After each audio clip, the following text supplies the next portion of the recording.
pueblo dominicano.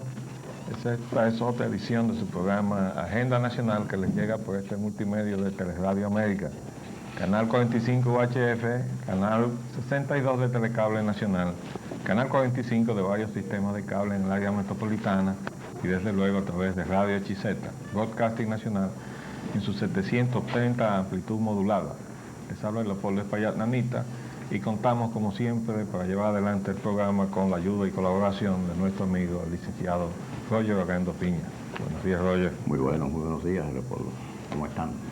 Bueno, hoy funcionó el printer. Ayer tuvimos que trabajar sin guión porque el printer se negó a imprimir. Está como algunas cosas del país, ¿verdad? Sí. Las cosas funcionan cuando quieren. Sobre todo en los momentos más importantes. Así es. Tenemos que decir que la guerra de Estados Unidos con Afganistán tiene como respuesta la amenaza de Al Qaeda de tumbar aviones comerciales de los Estados Unidos. Lo cierto es que esto es una amenaza potencialmente cierta. Es decir, todavía, con todas las medidas que se han tomado para garantizar la seguridad de los vuelos, todos los riesgos están ahí. En estos días, hace poco, un par de días creo, hubo un pequeño avión que chocó con un avión de pasajeros. En Milán, Italia.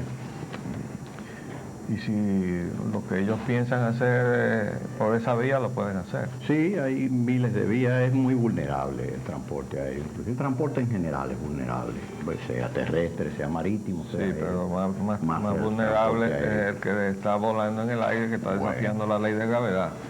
¿Verdad? Sabemos que incluso el terrestre no está exento.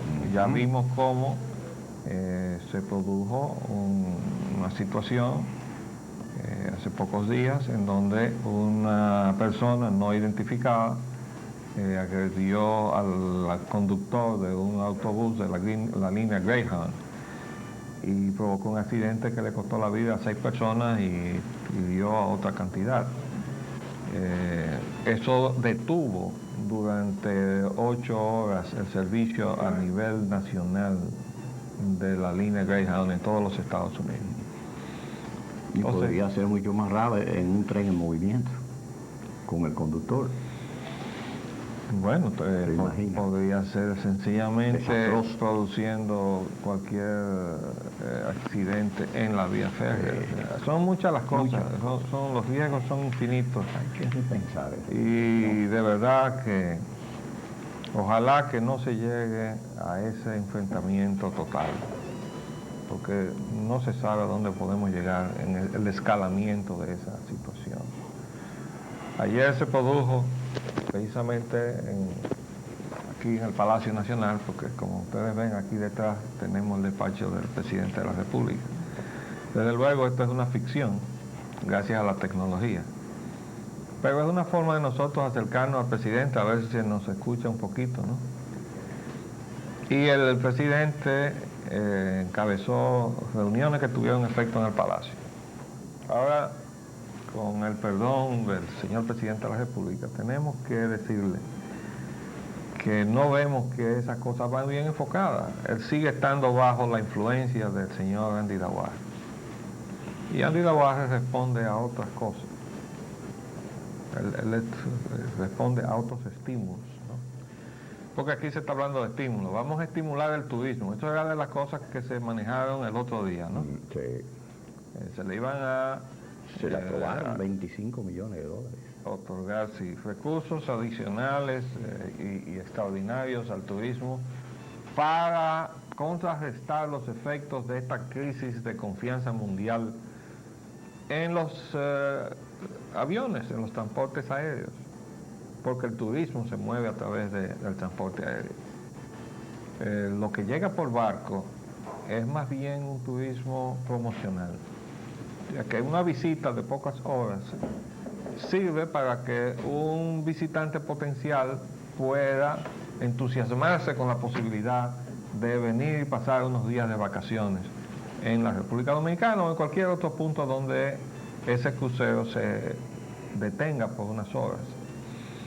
De modo que sirva a ese propósito, pero el turismo de cruceros no es en sí una finalidad, no es el turismo que se busca desde el punto de vista económico. Desde luego, ya hemos explicado que el turismo nuestro no responde a ningún criterio económico porque comienza por no entregar las divisas al Banco Central de la República. Entonces, si nosotros no logramos que el turismo venga a llenar el rol para el cual fue promovido inicialmente cuando se comenzaron todas estas gestiones en 1966, estando la Dirección Nacional de Turismo ahí en la Avenida Pasteur, esquina calle Santiago, y estando al frente de la misma don Ángel Miolán. Y nosotros íbamos en representación del Secretariado Técnico a darle el único apoyo técnico que en ese momento tenía el desarrollo del turismo en aquella oportunidad. Bueno, pero el propósito era que viniera a apuntalar lo que se veía venir, que era el colapso de la industria azucarera como fuente de divisas fuertes para respaldar al peso dominicano. Entonces el resultado es que ahora tenemos la industria turística con muchísimas fallas también, producto de la ausencia de los mecanismos de planificación que no se han desarrollado en la forma que debieron haberse desarrollado, desorientaciones desde el punto de vista del producto y el mercadeo, pero produce muchísimos miles de dólares que nosotros no los vemos. ¿Por qué? Porque están exentos de entregar los dólares al Banco Central. Entonces, ¿para qué queremos esa industria turística? También se está pretendiendo que se tomen dólares del endeudamiento que representa la emisión de los bonos soberanos, invento de Andy Navarre, y que ha convencido a este gobierno de embarcarse en esa aventura, para tomar unos dólares que no se sabía para qué se iban a utilizar. Todavía no se sabe, todavía se está estudiando para qué. Yo quiero hacerle una reflexión al amigo presidente Hipólito Mejía. Cuando yo salí del cargo de secretario técnico del gobierno de Antonio Guzmán, nos sucedió una camada de lo que yo he calificado en un trabajo analítico histórico que he escrito como los infiltrados, y confieso que fue un error mío haberle dado cabida en el gobierno de don Antonio Guzmán, porque el que estaba coordinando el reclutamiento de ese personal era yo, como director nacional de asuntos técnicos del PRD. Entonces había llegado de manera muy casual al país en esa oportunidad de la transición una serie de técnicos que venían de los organismos internacionales. Y yo pensé que reclutar a esos técnicos que venían, unos del Banco Mundial, otros venían del Banco Interamericano de Desarrollo, otros venían del Fondo Monetario Internacional, le daba al gobierno de Antonio Guzmán las herramientas humanas para manejarse mejor con relación a estos organismos internacionales e invertir el proceso que se venía viviendo en que las misiones de los organismos internacionales venían aquí y traían ellos las iniciativas de todo, mientras que quedaba el gobierno dominicano en la posición de aceptar o no.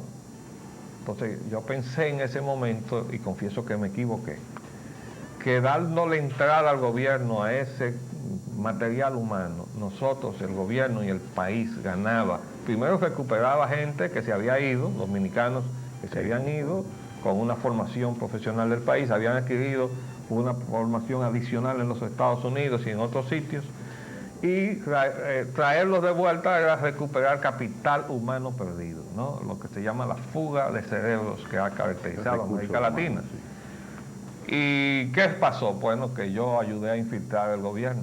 Esa gente, ya con el apoyo que traían de fuera, se apoderaron del gobierno de don Antonio Guzmán. Y ustedes saben entre las cosas que dejó esa situación. Primero, que forzaron mi salida del gobierno.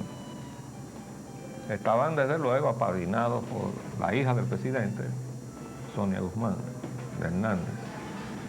Y entonces, detrás de todo eso estaba pues Agripino Núñez Collado, de la Universidad Madre y Maestra. Y el resultado pues fue que ese grupo, ese equipito económico que se infiltró, dejó más de 500 millones de dólares que el gobierno de don Antonio no usó. ¿Y ustedes saben por qué? Porque no se movían los recursos de contrapartida de manera oportuna, de manera tal que esos fondos, en lugar de quedarse sin desembolsar, pudieran haber sido utilizados después que fueron contraídos a los compromisos y en fin, los compromisos de repago de todo aquello con las penalidades que supone tener un dinero ahí parado sin utilizarlo. Entonces, le hago esta reflexión al presidente Hipólito Mejía, que fue el secretario de Agricultura y el ministro preferido de don Antonio Guzmán, porque manejaba el área que a él le gustaba, que era su campo, que está incurriendo en lo mismo, y él mismo lo confiesa en su discurso, en el discurso de hace pocos días, cuando dice que hay que hacer ahora una gestión para acelerar los desembolsos. Lo que está admitiendo es que su equipo técnico, ese que tiene, el que él dice que él prefiere porque se fajó con él en la campaña, le está creando la misma situación que le crearon los infiltrados al gobierno de Antonio Guzmán. No sé si tú te percataste de eso en el discurso del presidente. Sí, absolutamente. Y yo me he estado cuestionando precisamente ese estímulo al turismo, porque a todas luces y a un simple análisis elemental, el momento es absolutamente inapropiado para siquiera pensar. Primero hay que sentarse a evaluar toda esta situación y a dejar que los acontecimientos sigan ocurriendo. Creo que se han precipitado en ya considerar una determinada cantidad de dinero para ser usada con un determinado propósito en mercados que no se sabe qué es lo que va a pasar todavía, qué reacción tendrá dentro de los acontecimientos que se están teniendo lugar en todo el mundo. Ellos están prácticamente considerando que en Europa las repercusiones de estos acontecimientos no va a ser de un impacto tan tremendo como lo ha sido en los Estados Unidos, y que por consiguiente Europa va a reaccionar más rápidamente que los Estados Unidos. Están partiendo de premisas tan equivocadas como aquello de suponer que van a poder desviar, que el turismo va a estar ahí, en primer lugar, la gente va a estar dispuesta pensando en viajar, ¿verdad? Y que entonces, como no van a viajar a ciertos destinos, porque son destinos que van a estar más o menos involucrados, por ejemplo, todo el Medio Oriente. Entonces, ya en lugar de ir hacia Medio Oriente, nosotros vamos a convencerlos de que vengan para el Caribe, ¿no? Es una premisa total. Y que asimismo la gente va a estar en disposición de salir y viajar. Hay factores como este. Primero, la recesión económica. La recesión económica estaba antes de los hechos horrendos del martes 11 de septiembre. Ese es el factor objetivo, y el subjetivo es el otro. Entonces, ya estaba reflejándose específicamente en el área del turismo una reducción de los vuelos, precisamente porque los países exportadores de turismo estaban viviendo una recesión. La recesión repercutía en la condición y capacidad adquisitiva de su propia gente, que son los que en definitiva deciden, bueno, vamos a viajar una vez o dos veces, o no viajemos este año porque las cosas no están bien, o sí están bien, vamos a viajar. Entonces, dependiendo de un factor económico, ya había una reducción de los vuelos. Y de tan rápida evolución que puso en quiebra diversas líneas aéreas al mismo tiempo, la SAR y la Swissair, en Europa. No, pues tú estás hablando de estos hechos. Sí, no, yo estoy hablando del acontecimiento, del impacto económico. Pero tú estás hablando después de los hechos. Y yo estoy diciendo que antes de los hechos ya había una contracción que incluso se dejó sentir en varios de los polos turísticos del país. Sí, obviamente. Entonces, teniendo una situación tal que en el Polo Norte, o sea, la zona costa atlántica de la República Dominicana, había hoteles que estaban cerrando, aunque fuera estacionalmente, porque ya se había dejado sentir de tal manera la reducción de los vuelos que no eran operables financieramente o económicamente. Entonces, encima de esto ahora viene la inseguridad, primero una acentuación de la recesión económica, pero ahora viene otro factor, y es el temor a volar. Exactamente. Entonces usted va a neutralizar todo eso desde aquí, con una inyección de dólares. millones de dólares, X cantidad de millones. No, eso es un poner sin fondo, claro. Porque 25 millones de dólares pueden parecer poco dinero, sí, lo son. Pero son mucho dinero para los dominicanos, sobre todo para muchas áreas de necesidades que necesitan ser cubiertas en primer lugar. Ahora, ¿Por qué tenemos nosotros que invertir dólares del gobierno dominicano para salvar una industria que no le está entregando dólares a la economía dominicana? Ah, porque ese es el modelo que nos impusieron y nosotros nos dejamos imponer. El modelo de exacción. Esto, repito, es un accidentado que está en una camilla sangrante en un centro asistencial al cual se le ha prohibido detenerle la hemorragia. Pónganle todas las transfusiones que sean necesarias para que no se muera, pero no le paguen la hemorragia. Porque a nosotros nos interesa la sangre que se le está yendo.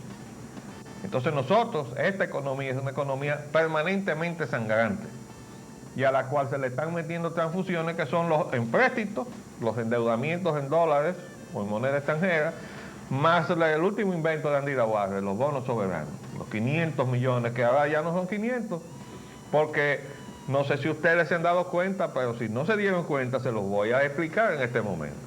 Ya se ha anunciado otra emisión, que detrás de esa emisión vienen otras, no solamente porque encontraron que los capitales ahora no quieren invertir en las economías desarrolladas porque son las que están en peligro, y como se aparecen ahora estos señores vendiéndole una posibilidad de ganarse un dinero en condiciones que ellos estiman más seguras, entonces ellos han dispuesto, no, podemos incluso comprar más de 500 millones, eso le abrió los ojos a Andy.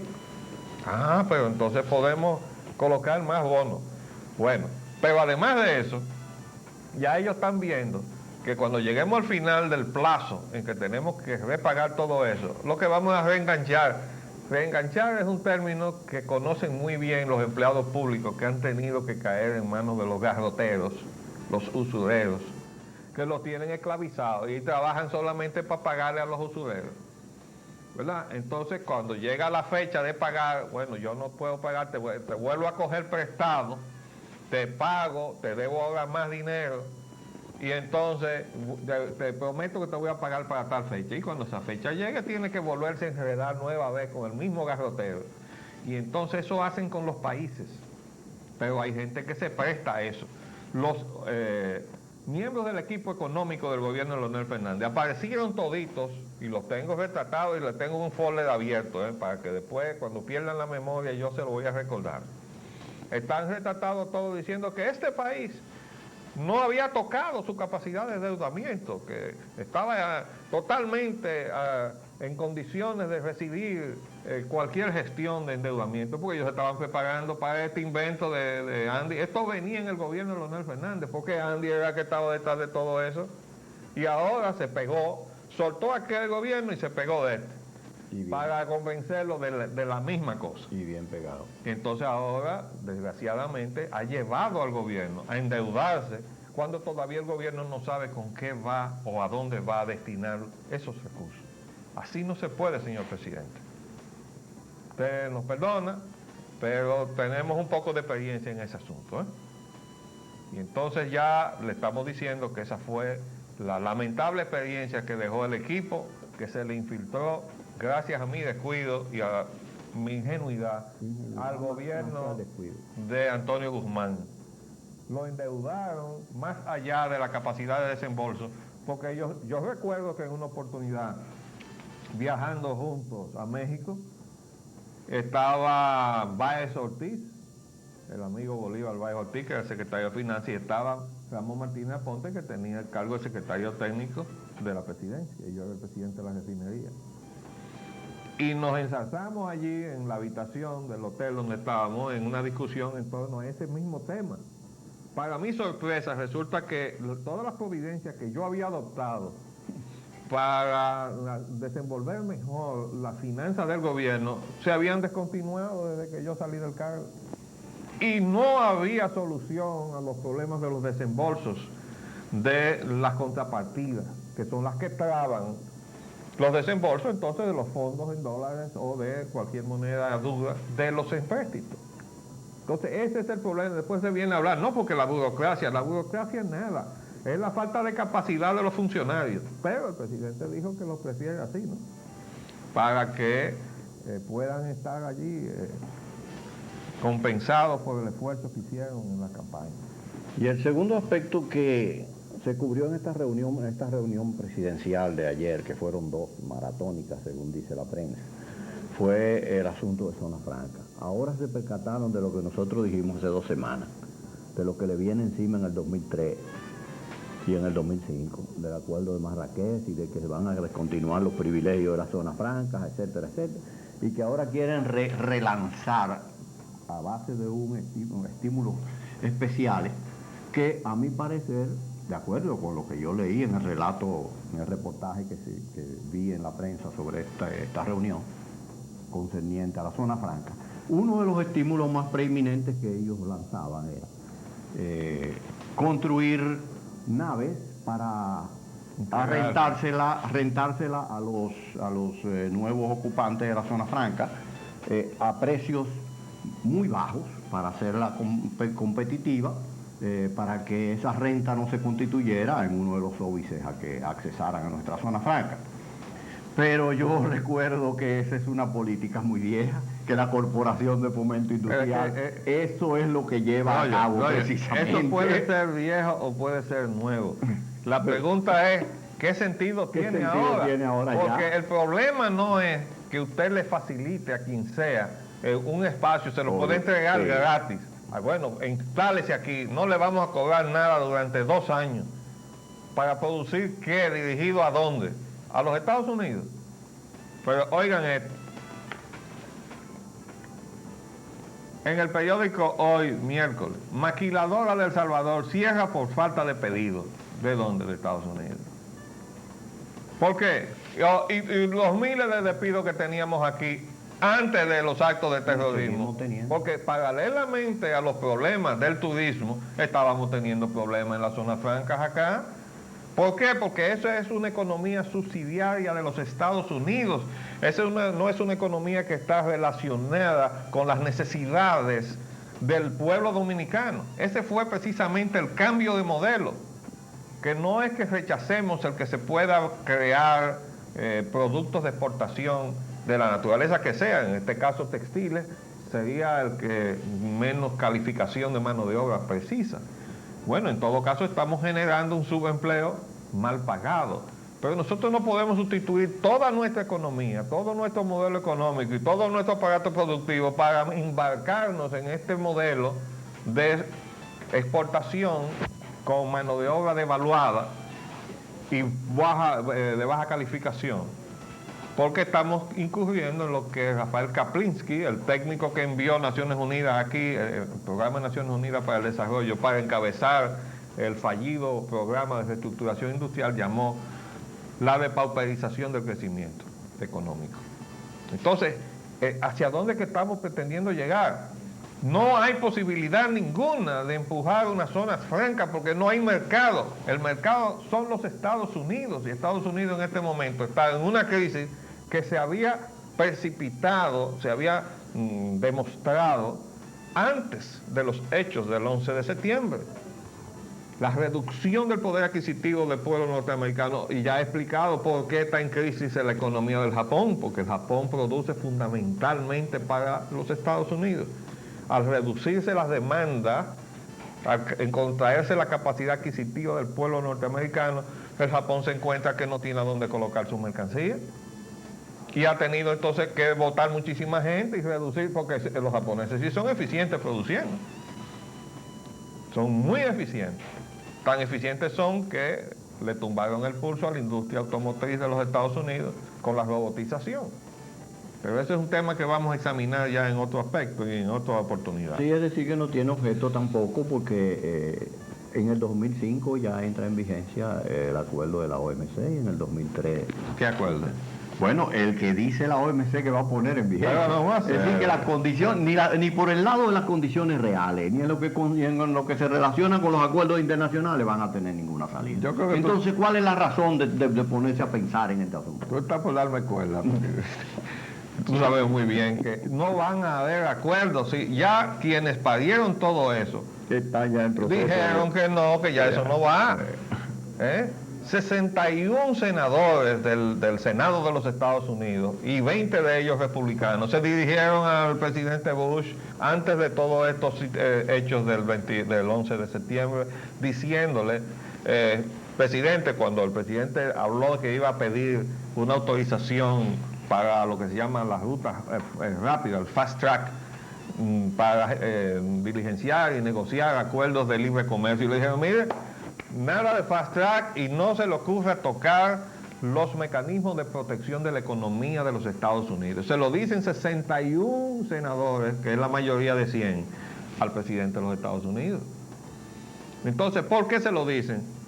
Porque se le salió así de la cabeza. No, porque el pueblo norteamericano que vota por esos legisladores y le toma cuenta cómo ellos actúan y votan en el Congreso, le han estado presionando, defiendan nuestros empleos. Entonces, ahora vamos hacia un proteccionismo. Yo he dicho que Estados Unidos se debate tradicionalmente o históricamente entre el aislacionismo y el internacionalismo. Bueno, pero de eso se trata. Cuando a Gran Bretaña le convenía, entonces fue el gran propulsor de la apertura comercial para doblegar a los Estados Unidos y le decía, ábrame su comercio. Entonces era el gran adalid del libre comercio. Vamos a abrir los mercados, pero era porque el Gran Bretaña iba a comer con su dama. Y entonces, ¿qué tuvo que hacer los Estados Unidos? Apelar al proteccionismo. Eso fue lo que llevó a los Estados Unidos a la guerra de secesión. Cuando el norte, que se estaba industrializando, se vio compitiendo con los productos que venían de Europa, sobre todo textiles, que estaban elaborados con el algodón del sur de los Estados Unidos, comenzaron a requerir al sur que ese algodón se procesara en el norte, y el sur, que tenía nexos históricos con Europa. Hay que recordar que Francia fue dueña de la Luisiana. Entonces el sur de Estados Unidos, que era una economía agrícola a base del uso de la mano de obra esclava de los negros que traían de África, se negaba a entregar su algodón al norte, y entonces se fueron a una tirantez tal que el sur dijo, pues entonces nos vamos a retirar de la Unión. O sea, eso fue la secesión de los estados del sur. ¿Qué dijeron los del norte? No, eso viola la Constitución. Entonces ya el problema fue de carácter constitucional, y el norte le dijo, ustedes no pueden hacer eso, y se fueron a la guerra civil. Eso costó muchísimos muertos. Más de 1 millón. ¿Y cuál fue el fondo de todo eso? Adiós. La necesidad que tenía el norte de la protección, y el sur, que estaba con Europa, y Europa pretendía seguir entrando libremente al mercado de los Estados Unidos. Exactamente lo mismo de ahora. Eso se lo hemos dicho como reflexión, no sé cuántos documentos, a los propios norteamericanos, a los que están aquí, a los que están allá. Incluso le hemos escrito al presidente Clinton, le escribió Unión Nacionalista en más de una oportunidad, haciéndole esa reflexión. Pero ustedes han resucitado ahora, en la década de los 90, en la misma situación que los llevó a la guerra civil.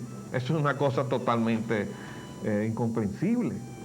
Y ustedes pretenden que nos quedemos con los brazos cruzados, América Latina y el tercer mundo, y aguantemos lo que nos viene arriba, porque ahora a ustedes les conviene la apertura de los mercados, lo que antes le convino a Gran Bretaña, y Estados Unidos le decía que no, que necesitaba proteccionismo. Ahora nosotros decimos, necesitamos proteccionismo. Pues bien, no nos conviene. Ahora Estados Unidos va a ir al aislacionismo, excepto que ahora está en guerra, pero ustedes lo van a ver en términos de sus relaciones económicas. Y nosotros tenemos que prepararnos para eso, no nos engañemos. Tenemos que ir a garantizarle al pueblo dominicano que tiene con qué comer. Nosotros tenemos que producir lo que nos comemos. Eso es lo que se llama autosuficiencia alimentaria. Y el presidente Mejía sabe mucho de eso, porque esa es su área. Pero precisamente, aquí tengo yo apuntado, parceleros piden al gobierno que retire arroz del mercado.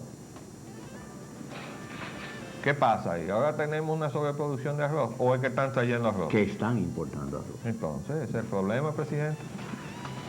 Entonces, nosotros no podemos desestimular la producción de arroz. ¿Por qué? Porque no sabemos bajo qué situación nos vamos a ver mañana si las cosas se ponen peor en el mundo. Tenemos que garantizar la autosuficiencia alimentaria del país. Y a los Estados Unidos y a Francia y a todas esas que se encarguen de Haití, porque tampoco podemos alimentar 2 países. Tenemos que garantizar la comida de los dominicanos, que estemos claros. Ahí es que estamos llegando, a la hora de la verdad. porque ahora vienen todas las definiciones, porque estamos forzados a carabina, como dice en su argot popular el pueblo dominicano. Ya se acabó el tiempo, ya llegamos a la hora de la verdad, presidente. Entonces ese grupo de gente que usted tiene ahí, cabezado por Andy Daguarre, no va a encaminar las cosas por el camino que necesita el interés de la República en los momentos difíciles que enfrenta la humanidad, que quiera Dios que no se pongan peor de lo que están. Pero ya estaban mal antes de los hechos del 11 de septiembre. De modo que no vengan ahora a inventarse, porque eso es poner a gastar. Vamos a estimular el turismo, es un tonel sin fondo. Y vamos a estimular ahora la zona franca, pero ¿para venderle a quién? Entonces, presidente, tenemos que cambiar el chucho. Vamos a hacer un paréntesis para cumplir compromisos comerciales y volvemos.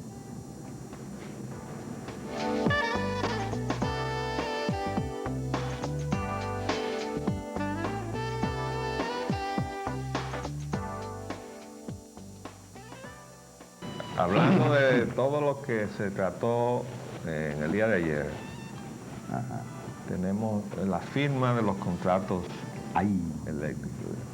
Aquí nos dice la prensa, el acuerdo de Madrid fue firmado anoche.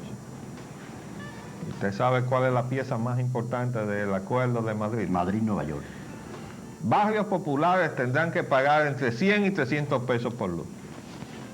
Nos estamos volviendo locos. Vamos a insistir en eso. Pero, presidente, esta gente no ha pagado más que un 17.25% del capital de las empresas eléctricas. Usted lo sabe porque usted fue el primero que reclamó eso el día 17 de agosto del año 2000, cuando se instaló su gobierno. Al día siguiente usted fue a la Corporación Dominicana de Electricidad y desde el local de la corporación reclamó que esos dólares entraran en la economía y que el 50% de esos dólares fuera al Banco de Reserva. ¿Dónde está eso? Entonces, esta gente no son inversionistas, señor presidente.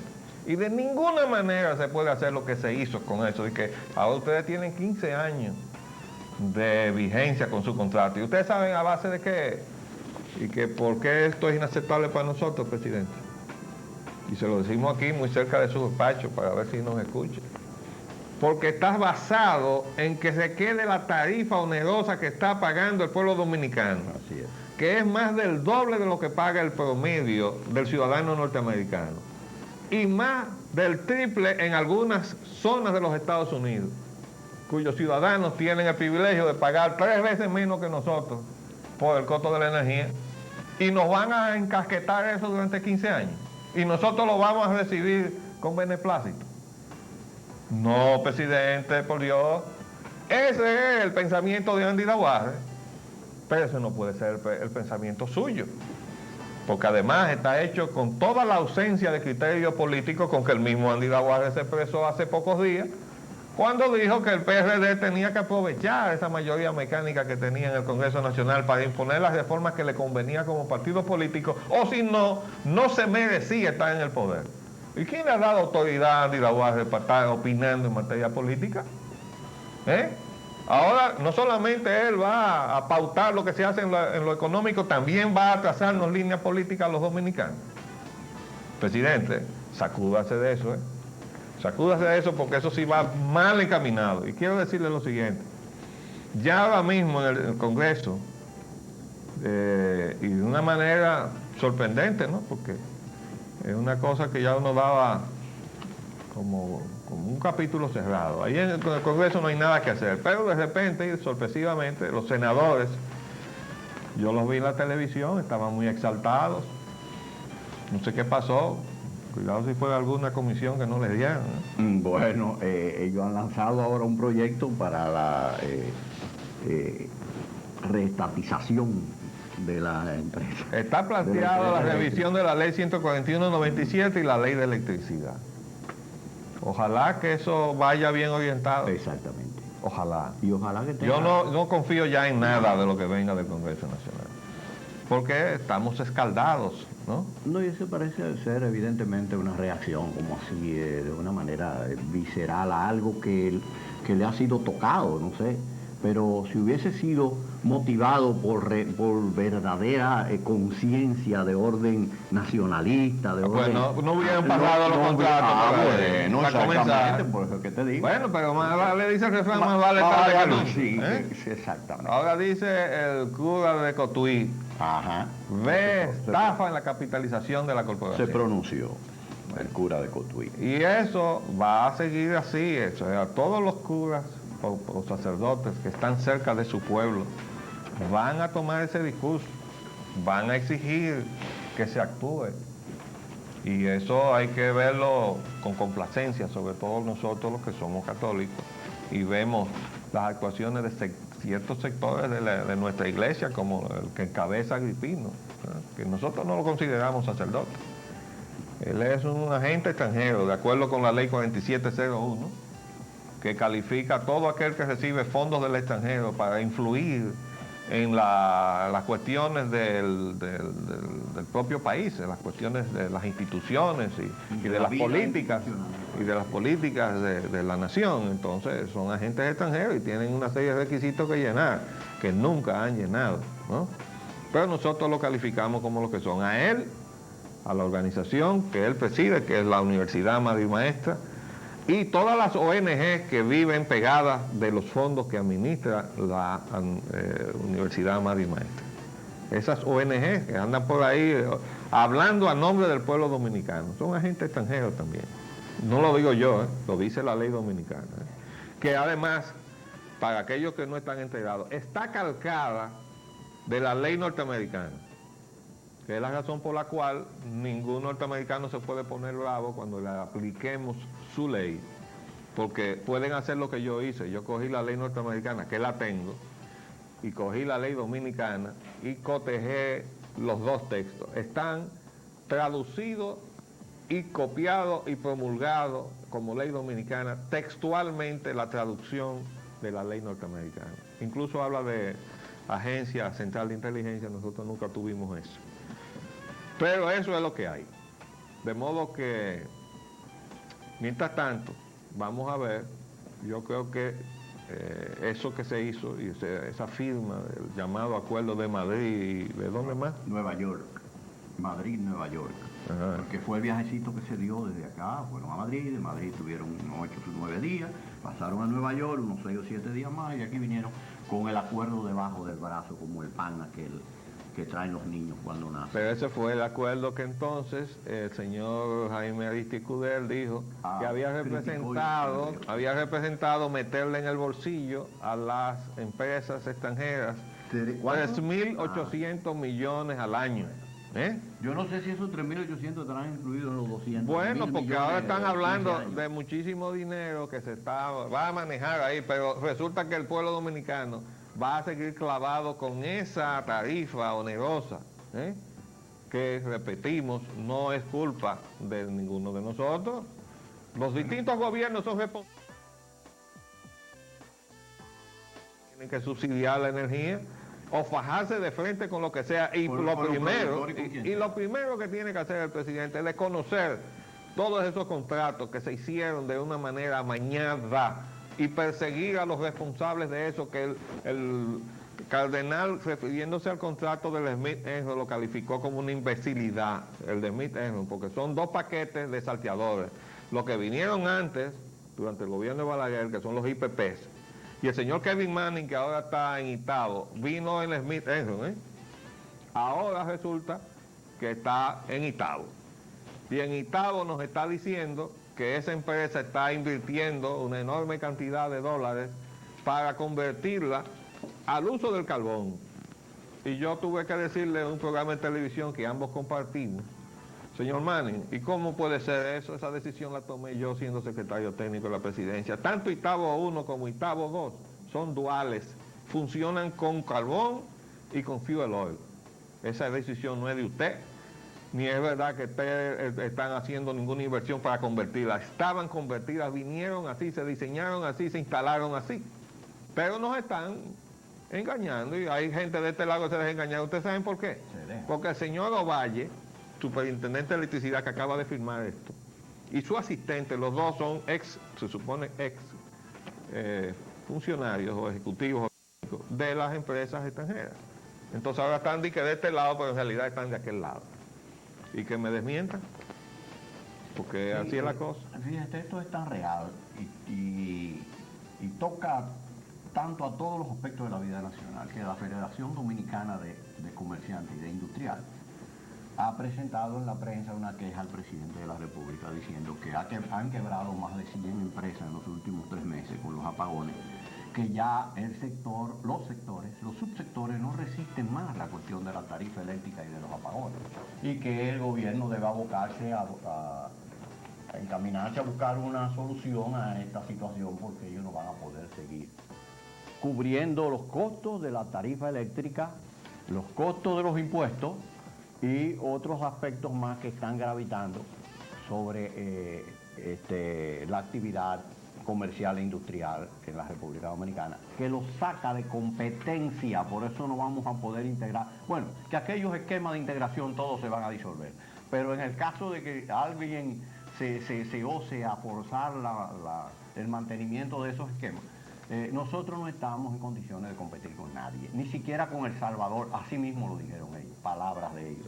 Pero tampoco con Costa Rica, que nos dejamos en una negociación absurda. El gobierno pasado le hizo una serie de concesiones en materia de la leche a Costa Rica, y ahora eso no se puede echar para atrás. Hay que estar claro una cosa: nosotros no podemos hacer un acuerdo con Costa Rica, porque Costa Rica pertenece a Centroamérica. Y Centroamérica, o sea, el conjunto de naciones de Centroamérica no está de acuerdo unos con otros. ¿Cómo vamos nosotros a ir a negociar con una parte únicamente? Y entonces a estar haciendo acuerdos bilaterales con cada una de las partes, porque ellos no se han puesto de acuerdo entre sí. ¿Cómo vamos a integrarnos nosotros con la desintegración? Eso es un absurdo. Ya hemos dicho una y otra vez que lo único que podemos buscar, acercándonos a Centroamérica, es ponernos de acuerdo para no competir en el costo de mano de obra. Vamos a defender la condición de vida de nuestros ciudadanos. Vamos a hacer un compromiso firme de que no vamos a entrar en el torneo o en la subasta de la miseria en la cual nosotros mismos nos hemos metido o nos han metido y nos hemos dejado meter, ¿verdad? Vamos a postular una mano de obra devaluada para empobrecer a todo el mundo. Y entonces el modelo genera pobreza y genera hambre. Entonces, eso es lo que nosotros podríamos encontrar en una negociación con Centroamérica y con el CARICOM. Pero no, vamos a decir, vamos a abrir las puertas. Eso no tiene sentido. Mientras tanto, repetimos el ejemplo que nos ha dado México. Firmó el presidente y los 8 partidos que están registrados una negociación que les va a permitir establecer medidas estratégicas para el futuro. Y parte fundamental de eso es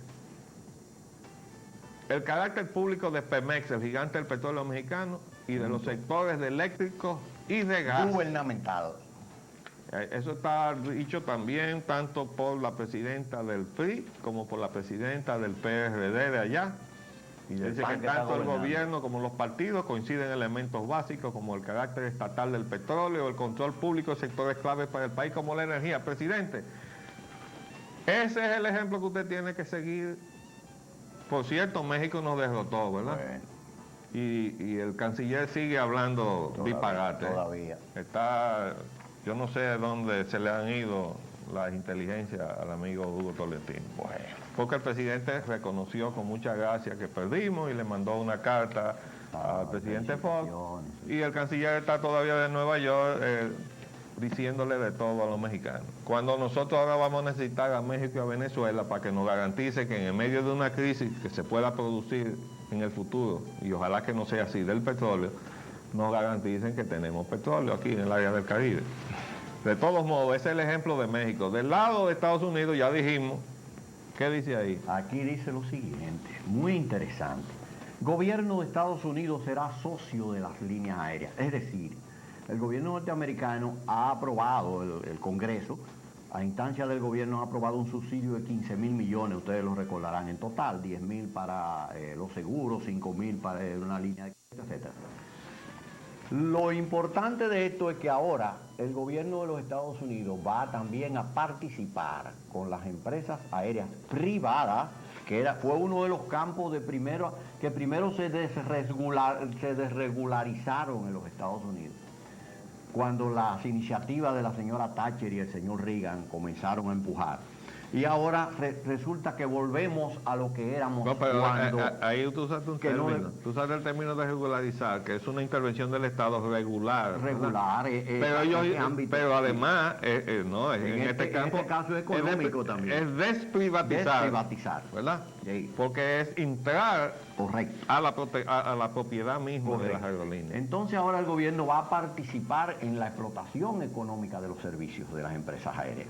Es decir, yo te voy a dar el dinero, pero yo voy a fiscalizar también que tú lo vas a emplear en lo que está previsto en este acuerdo para que se emplee. Entonces ahora entramos también en que los aeropuertos están siendo intervenidos por los estados y por el gobierno federal.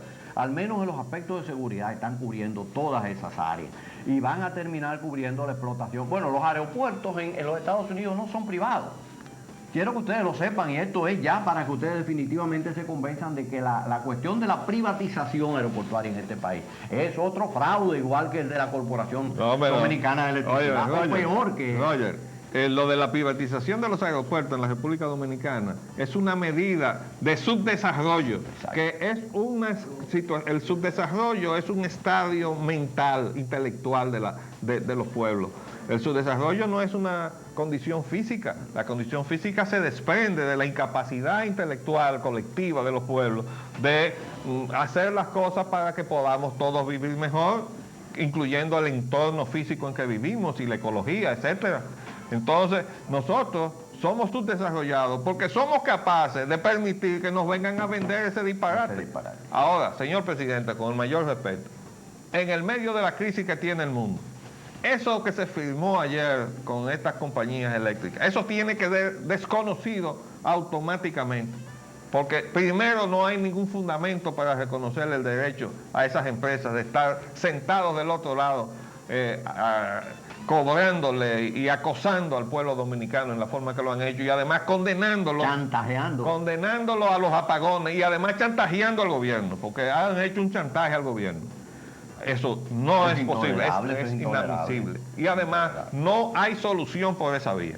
Y coge el ejemplo de México y coge el ejemplo de los Estados Unidos. De los mismos Estados Unidos. Me iba a mover a decir que ojalá el Congreso Dominicano también en lo que respecta a los aeropuertos tome la misma iniciativa que tomó con la energía eléctrica y vuelva a revisar esos contratos. Señores, los aeropuertos en los Estados Unidos pertenecen, si no son federales, que nada más hay uno, que es el de Dulles en Washington. Los otros pertenecen a los estados, a los municipios o a las ciudades, es decir, son gubernamentales, no son privados como le vendieron a este pobre país ese concepto y esa idea. El punto es el siguiente: nosotros no podemos hacer lo que nos dicen. Exacto. La inteligencia nos dice que tenemos que hacer lo que ellos hacen. Lo que no conviene. Lo que ellos hacen, nosotros tenemos que imitar lo que hacen, no lo que ellos nos dicen que hagamos. Exacto. Porque si no vamos a pasar como tontos de capirote. Y para cerrar, Aeropostal amenaza con irse por adjudicación de sus rutas. Aeropostal fue a la que le entregamos la CDA con las rutas que le correspondían a la República Dominicana. Pero hay un vivo por ahí que parece que está negociando todavía las rutas por otro lado. Y Aeropostal dice que se va. Lo mejor que puede pasarle a los dominicanos es que se vaya a Aeropostal y que se caiga el acuerdo ese que se hizo con la Dominicana de Aviación para que siga siendo la digna bandera nacional de los dominicanos en manos en manos del Estado dominicano. Bueno, las rutas siempre serán nuestras, aunque no haya ningún avión ahí con la bandera dominicana. Bueno, se nos acabó el tiempo, nos vamos. Le damos las gracias al señor presidente por habernos permitido entrar en su despacho. Y decirle todo lo que le hemos dicho. Sugerirle todo lo que le hemos sugerido. Somos sus amigos. Sí. Hasta mañana, si Dios quiere, les hablamos. Leopoldo Espaillat Nanita. Y Roger Ogando. Buenos días.